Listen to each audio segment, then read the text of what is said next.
上个视频啊，也就是2024鬼月的传说中，对吧？这个视频当中，我提到一个谚语，就是提到了鬼走窗户不走门的这个谚语。那原因就是说啊，因为古代时候大门啊，通常都是桃木做的。那桃木呢，有驱邪避鬼的作用。那门上也有2个门神把守，守住大门，一左一右守住大门。那后来我一想，通常我们只知道那门上要贴2个大门神，但是很少有人知道这2个人到底是谁，是人还是神仙。那为什么要贴他们而不贴其他人？那为什么只有桃木啊有驱邪避鬼的作用，而不是其他的木头？ Hello， 大家好，我是老白。今天也感谢大家点开这支影片来听我讲故事。那么大门呢，是一家之中，就房子之中啊，是最重要的地方。那我们大家进出出啊都要走大门，而大门呢又是你整个房屋的一个脸面，一个面子。那整个房子中啊，门就占了最重要的位置。那所以说呢，古代时候家庭祭祀啊，门为五祀之首。那五祀呢，是古代家庭中的门、户、中溜、灶、刑5种主要祭祀。那门主出入，后世啊就演变为门神。那门神的信仰起源就很早，那最早的时候啊，是中国古代传说中的司门之神。在周代的时候啊，就出现了祭门的风俗。那周代呢，是公元前1046年到公元前的256年，它呢是中国历史上继商王朝之后的第3个王朝。那我们现在所说的华夏儿女啊，华夏大地的华夏一词啊，就是源于周代。那周朝呢还分东周和西周2个时期，那共计的791年。那个时候老百姓啊就有了祭门的习俗，而这个习俗呢一直传啊传啊传，就传到现在。那我们现在所知道的门神啊，只是一左一右2个，实际上门神也有它的演化史。那随着朝代的不同，就有了不同的门神代表。那门神呢通常分为2种。那一种啊叫做铺首衔环，另外一种啊就是人物的门神。那我们现在所研究的历史，通常都是在挖掘古墓中啊去寻找蛛丝马迹，和一些古代的文献啊去做对比、做参照。那么后来啊，就在河南省南阳发掘的汉代古墓中，发掘的大多数的木门上面都刻有铺首衔环。那么铺首衔环到底是什么？它有什么作用？铺首衔环就是你看到古代的大门上通常有2个小怪兽，嘴巴里啊咬着2个铁环。它呢有2个作用，从功能性上来说，它方便拉开门户，因为木门上面没有把手，它就作为把手用，把门拉开。或者呢有客人来就敲敲这个铁环，当当当，里边又有人知道了，来访是叩门的作用。那另外一个功能就是装饰辟邪的作用。那铺首衔环中的铺首啊，指的就是饕餮。那饕餮呢是一种中国传统的凶神恶兽，在先秦的铜器上就有很多用它作为来装饰。那《吕氏春秋先史览》卷16中就写到的：周鼎饕餮有首无身，食人未厌，害其身，以言报根也。因为饕餮这种神兽啊非常凶恶，它有个很大的特点，就是贪婪好吃，而且呢它也不咀嚼，它也不咬，它就哗嚓一下就一口囫囵吞枣就咽下去。所以老百姓啊就将其作为铺首啊刻在大门上，用来驱鬼。有鬼过来哈呜一口就吃掉了吧。饕餮呢常常和4灵动物即青龙、白虎、朱雀、玄武在一起，它们的嘴中啊就衔有一颗巨环，这个巨大的铁环嘛，统称把它们叫做铺首衔环。而人物类的门神呢，最早的时候就是指申叔和玉律2兄弟。那申叔啊一般是位于左边的门上，而玉律呢则位于右边的门上，他们就是我们汉族民间信奉最早的2位门神。那在汉代啊，老百姓就用桃木雕刻成申叔和玉律的形象，挂在门口，用来辟邪。当然那时候雕刻工艺也是很粗糙的，但是呢也能成为一种节日的风俗。那么他们2个人到底是谁呢？那或者说这2个神仙到底是谁？那在东汉的时候啊，泰山有个太守，他名叫应绍，他写的《风俗通》中就引用了《黄帝书》，也就是最早时候黄帝四经对这2个兄弟的描述啊，对世人啊就做了介绍。那申叔和玉律啊，原本是皇帝手下的大将军，2个大将军。那常年在东海的杜朔山上，那就在桃树下检阅白虎。那对于伤天害理的恶鬼啊，他就用草绳啊把他们捆起来啊，喂给白虎吃。那么当皇帝得道成仙之后呢，他手下2个大将军啊，也跟着皇帝一起啊到天上去了，入主神界，变成神仙了。他们变成神仙之后呢，老百姓啊就将他们视为捉鬼神差了，就把他们的画像画了下来，就贴在门上，就鬼看见他们就要绕道，用来保证家里的平安。这也就是最早时候2个门神的典故。那么我们现在所看到他们最早时候有具体的形象是什么样的，也就是在汉朝的古画当中，那里啊就有他们的画像。那么同时在东汉时代有个著名的思想家叫王云，他在公元27年到公元97年，字仲任，汉族，会稽上虞，也就是现在的浙江绍兴上虞人。他写有《基俗节义》的《政务论衡》《养性书》，这些书，但呢只有论衡保存下来。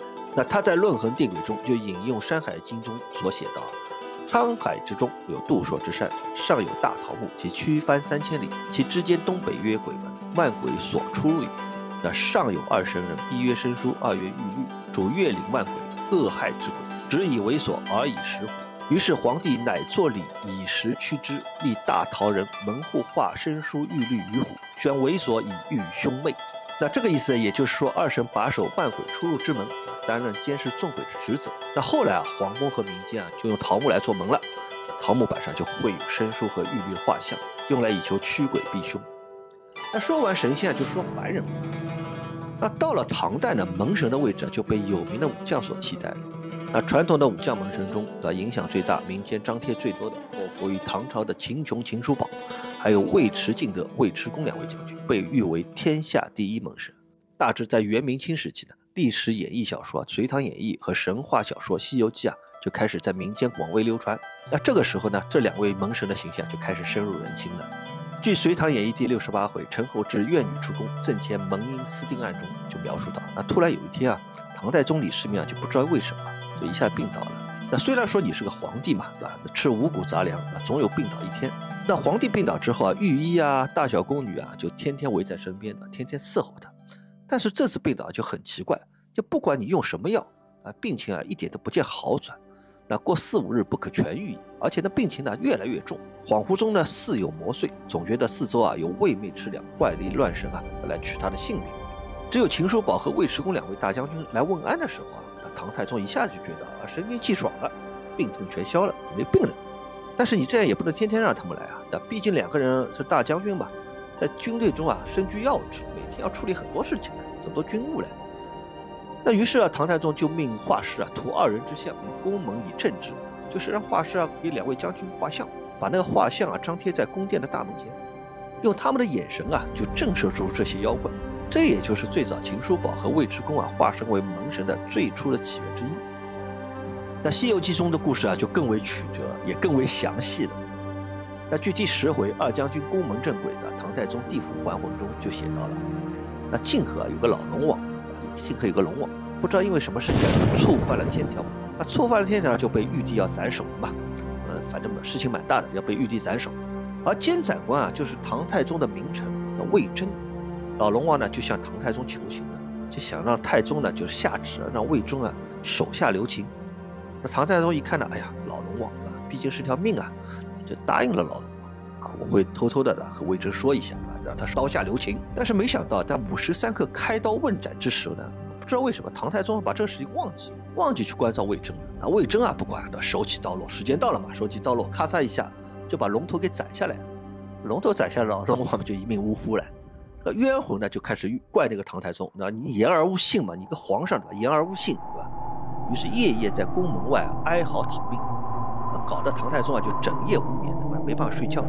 鬼魂天天围着我，怎么睡了？忧思成疾，太医也束手无策。那秦叔宝和尉迟恭是唐太宗手下大将军嘛，他们每天军中有什么事就要启奏皇上，就禀报给皇上。那几次下来都是唐太宗在生病，没办法去接见他们。后来他们一想，这怎么病了这么久了？于是就去打听，一打听原来知道了原来是老龙王的鬼魂一直在纠缠着唐太宗。这样一来，他们就自告奋勇的就为唐太宗去把守宫门，驱魔除妖。就靠着2位将军的镇守唐太宗一夜安寝无事。那后面情节实际上和《隋唐演义》就大致相近了嘛。那唐太宗为了避免2位将军劳累嘛，就将其画像贴于宫门之上，夜间也相继无事。所以《西游记》中就感叹到，他本是英雄豪杰救勋臣，只落得千年称呼位，万古做门神。那么以上都是传说嘛。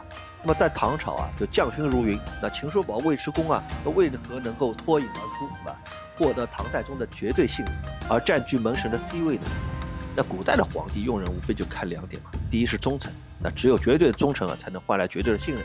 那第二就是能力你只有能力超群武功盖世，才能解君王之忧，救家国之难。那正是凭借绝对忠诚的品质和武艺超群的能力，秦叔宝和尉迟恭才能入围唐初鄢陵阁24功臣的榜单更成为民间信仰中守护百姓安宁的门神。那么不光前门有门神嘛，后门也有门神。那古代的院子很大，豪宅嘛很大，就前门有后门，前门嘛通常2扇，后门嘛通常1扇。那前门有个尉迟恭和秦琼做门神，后门的门神他有个代表，他就是魏征，也就是我刚才说的老龙王的监斩官魏征。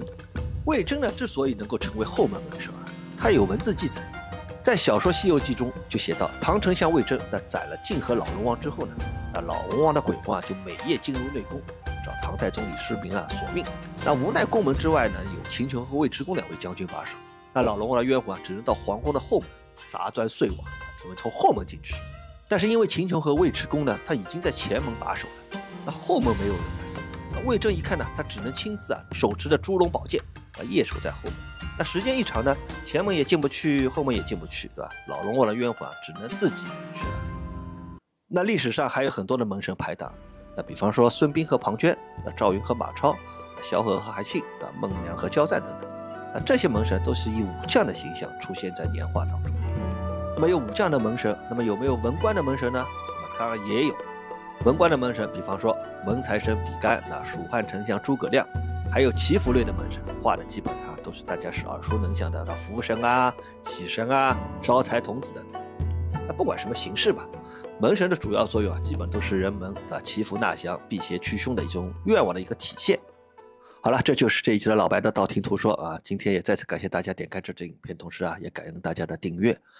可能老观众会觉得，我今天的录像的环境好像有点过去不一样不是过去乱哄哄的在办公桌面前，对吧？或者在厨房间走来走去的。那主要是因为呢，我的频道已经到了1000个订阅，我觉得呢，已经到了一个新的台阶，我也想把环境改变一下。所以呢，这也就是我这1个多月来断更的一个主要的原因，一直在弄这个阁楼嘛，把它弄得好一点，包括做隔音也好，避免骚扰邻居也好，这也就是我这1个月断更的一个原因。